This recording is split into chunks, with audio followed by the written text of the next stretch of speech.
Capturing your excitement magnifies its power.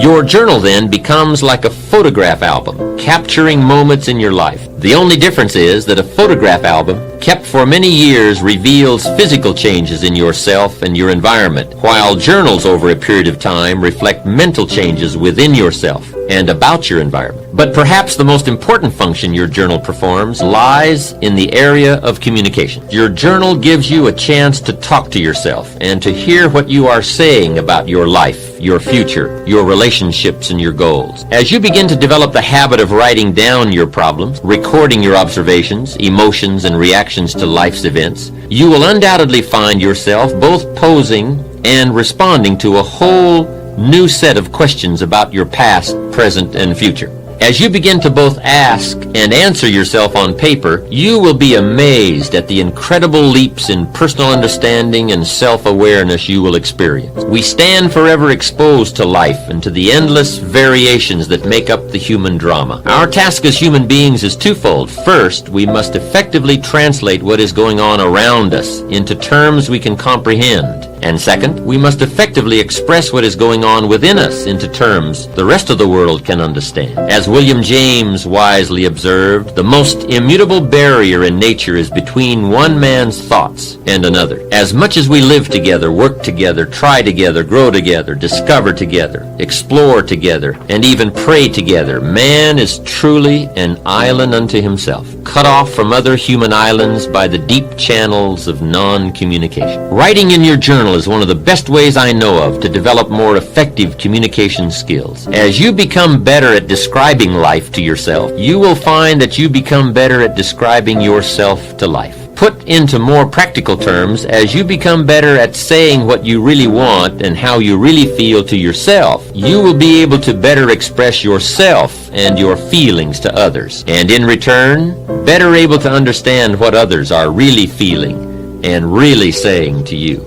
You see, communicating with people our own age, or who have similar educational backgrounds, incomes, professions, or beliefs, is a relatively easy process. But what about the two people who are, to all outward appearances, radically different?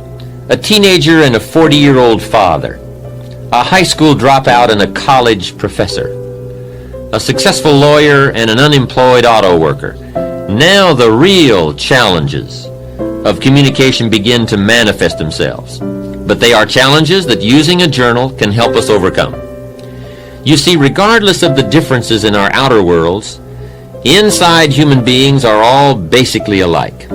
We've all known sorrow, maybe not from the same event, but we've all experienced the emotion. We've all known the joy of achievement, perhaps in different circumstances, but certainly the same feeling. Regardless of our outward differences, those basic human needs and emotions will always provide a common ground or build a bridge for effective human communications. You see, by the time we have reached adulthood, most of us have experienced almost every aspect of the human drama in one form or another. The problem is that most of the experiences have gone right on by us. We have never taken the time to capture them, to ponder them, to analyze how we felt at that time, how we responded to others while we were in those circumstances, or what our priorities and needs were during that period in our lives. Suppose, however, that you took the time to capture the events and happenings of your life on purpose with paper and pen, so that you always had a wealth of experiences from which to draw. Imagine now what an incredible impact this awareness could have on your life,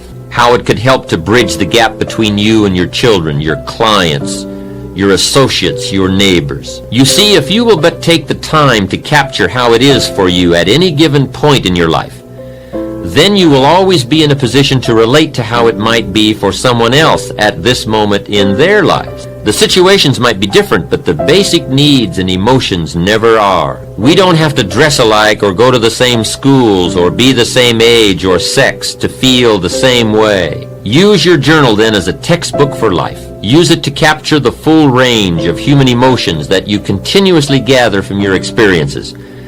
I promise you that if you will take just a little time to capture your experiences, the end result will more than repay you for the time you invest. One of the unique characteristics of a journal is that it offers you an effective way to figure it all out, to to figure out life, to figure out people, to figure out business dilemmas, and most important of all, to figure out yourself. There is something magical about writing down a problem. It is almost as though in the very act of writing what is wrong, you start to discover ways of making it right. A journal should be used in response to a specific need, a need to express, to analyze, to ponder, to explain, to record, to consider, or to examine some or all of the elements and aspects of your life. You see, more than anything else, a journal is a place to document the development of your own life. It is a textbook of self-discovery and self-awareness. Paint the picture of your day at the beach, the pounding surf, the soaring gulls, the distant sails. And then when you have written about what your eyes have perceived and your ears have heard, go one step further and describe your feelings, your emotional responses to life.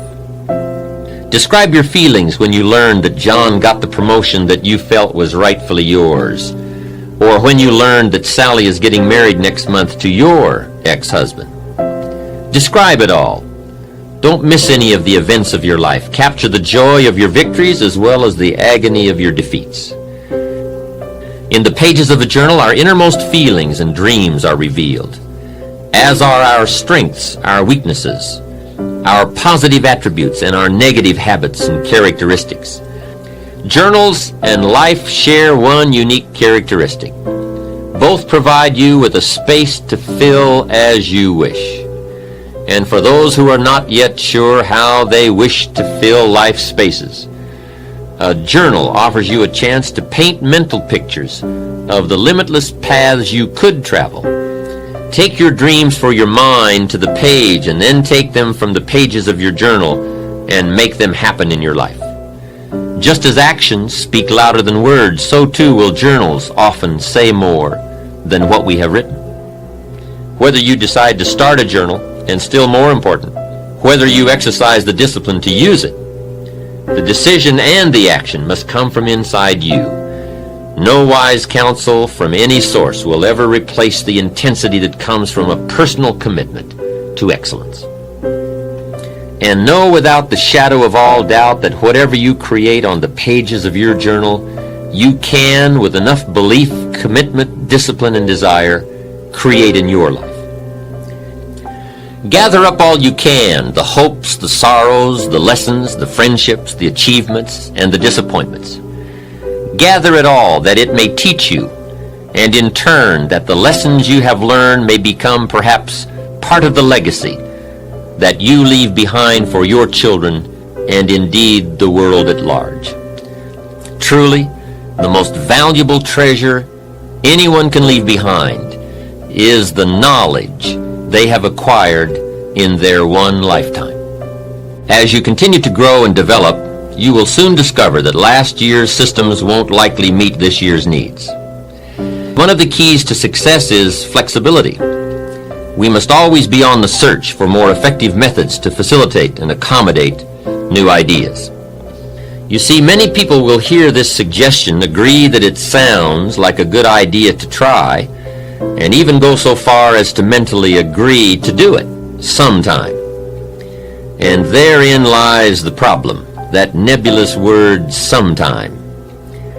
We all know what happens to the promises we make to do something tomorrow or next week or as soon as we have a chance. The mysterious workings of the human mind never cease to amaze me. We all know what is good for us. We all know that it will keep us healthy or happy or prosperous, but somehow we fool ourselves into believing that we'll start tomorrow. Tomorrow I will buy that book and read it. Tomorrow I will go on that exercise program. Somehow we never quite get around to doing it. My advice is that if you think a suggestion has merit and that it's worth trying, that you promise yourself you will do it. Life should be a delicate blend of both observation and action. So what I'm suggesting is that you get in there and get out with some of the stuff. Let other people sit there thinking they can remember it all. Let other people treat opportunity casually, but not you. I would ask you to treat it seriously. Let other people wonder at the end of their lives where it all went wrong, but not you. Let other people play while you work, fool around while you study, soak up the sun while you soak up ideas. 10 years from now, they'll still be trying to figure out how to pay the bills, or wondering why their marriage isn't working out, or why they don't seem to be getting ahead professionally, but not you. Life always rewards the serious students for their labors. So, since we all know that it's nearly impossible for most of us to remember the exact phrasing of an inspiring line, or the specific details of a business conference over an extended period of time, we've got to get serious about capturing it now. So I would encourage you to get it all down as it comes your way. Financial ideas, personal development ideas, time management ideas, family ideas, business ideas. Everything you have the good fortune to come across. If an idea is worth listening to, worth reading, worth remembering, then it is also worth capturing. And there are many reasons for making the effort to capture good ideas, not the least of which is the fact that the simple act of writing something on paper helps to etch the idea more firmly in our conscious minds. To hear it, or see it, or read it is one thing. To take the time and make the mental effort to capture it with paper and pen is so much more.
Chẳng được quên khi cơn mưa đêm lại về. Em đã quên lời thề và ta như đông chìm sâu, không còn mới em anh nhạt màu. Em chỉ cần mơ đâu em bay, chỉ còn là những cơn mưa vô giá cho bên mưa em không mơ anh. Anh vẫn mơ chỉ cần bên em không được còn nhớ và trôi không nhớ người ta bên nhau nhưng đã thở. Muốn nhớ mình say em chỉ cuốn với em ở đây và anh như muốn chết đi nhưng không muốn em mà vẫn vậy. Tình yêu làm cho ta đau đầu không em như nằm thân màu. Anh như đưa mong cầu và vừa bên em muốn sầu. Chào các bạn bay và mơ chỉ có bên em nhưng đừng có mơ. Em vẫn đang dài em muốn bên này. Anh không mong gì hơn, chỉ mong em sẽ ở đây ôm anh thật gần. Anh chỉ mong đôi ta được có nhau và đừng đêm đâu anh có em. Một đêm bên anh có em, ta sẽ trao nhau môi hôn thật sâu ôm anh. I know you told your friend you're not okay, and tell me what's wrong and why you never said you felt that way. Guess you're trying to stay strong and fake a smile until I look away. But I've known you too long, it hurts to watch your blue eyes fade to gray as you fade away, as you fade away. Yeah, I'm about to fade away. Cause every time I wake up I feel like it's Monday. Something's going wrong with all the chemicals up in my brain. All of a sudden I don't look at anything the same way. Gotta build up of my thoughts sitting in an ashtray. I'm sorry that I'm so inconvenient, okay. Just let me be me and I'll stay out of your way. I can see the way you look at me, I'm such a disgrace. I never really asked to be brought into this place. You wanna love me? Well then baby have a taste. All the highs and the lows, no you'll never be the same. I don't really wanna hurt you but I can't control the pain. If you're sticking by my side, maybe we could be okay. Okay, okay, maybe you could be the change I need today. I promise that I've never felt this way. I really hope that you will choose to stay through all the pain. I know you told your friend you're not okay, and tell me what's wrong and why you never said you felt that way. Guess you're trying to stay strong and fake a smile until I look away. But I've known you too long, it hurts.